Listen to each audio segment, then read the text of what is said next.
आपको पता है, पूरे संसार में कोई भी व्यक्ति ऐसा नहीं है जिसे किसी भी प्रकार का कोई दुख ना हो।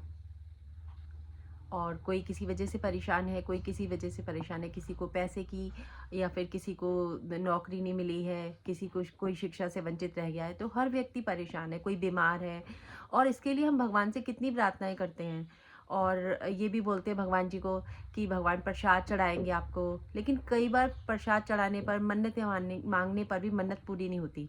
पता है आपको क्यों?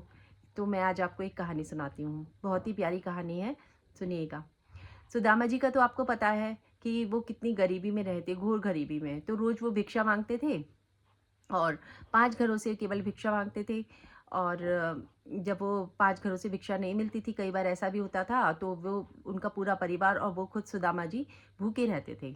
तो एक दिन ऐसे ही वो बेचारे 5 घर हो गए और उनको बिल्कुल भिक्षा नहीं मिली। तो उधर से ही शंकर जी और पार्वती जी वहाँ से निकल रहे थे। तो पार्वती जी को बहुत दुख हुआ। पार्वती जी ने बोला कि आप इनकी मदद क्यों नहीं करते? इतने साल हो गए इनको, इतने परेशान रहते हैं, कई बार कितनी रातें भूखी रहना, इनको भूखा रहना पड़ता है। तो शंकर जी ने बोला कि देवी, अभी समय नहीं आया है, और जब तक किसी इंसान का सही समय नहीं आ जाता तो मैं भी उसकी मदद नहीं कर पाता, मैं भी बेबस हूँ। तो पार्वती जी नाराज हो गई। पार्वती जी ने बोला कि अरे ये क्या बात है, आप आज इनकी मदद करो, आज ये बहुत भूखे हैं, पूरे बच्चे भी भूखे सोएंगे, आज आपको इनकी मदद करनी ही पड़ेगी। तो शंकर जी ने बोला ठीक है। वो रूठ गई थी पार्वती जी, तो शंकर जी ने बोला ठीक है, मैं इनकी मदद कर देता हूँ। तो शंकर जी ने खुद एक बनकर गए, एक बूढ़ा व्यक्ति बनकर गए और उन्होंने एक खीर दोने में लेकर वहीं जाकर सुदामा जी को दे दी और फिर वहाँ से चले गए, अंतर्ध्यान हो गए। अब सुदामा जी वो खीर पाकर बड़े प्रसन्न हुए कि आज तो कुछ भी नहीं मिला था, आज बढ़िया इतनी अच्छी खीर बनी है मेवों से डली हुई, तो आज घर ले जाऊंगा, सब लोग यही खा लेंगे हम मिलकर। जैसे ही वो मुड़कर जा रहे थे तो रास्ते में एक पत्थर पड़ा था और एक पत्थर से उनका पैर टकराया और खीर, वो गिरे और खीर भी दूर जाकर गिरी।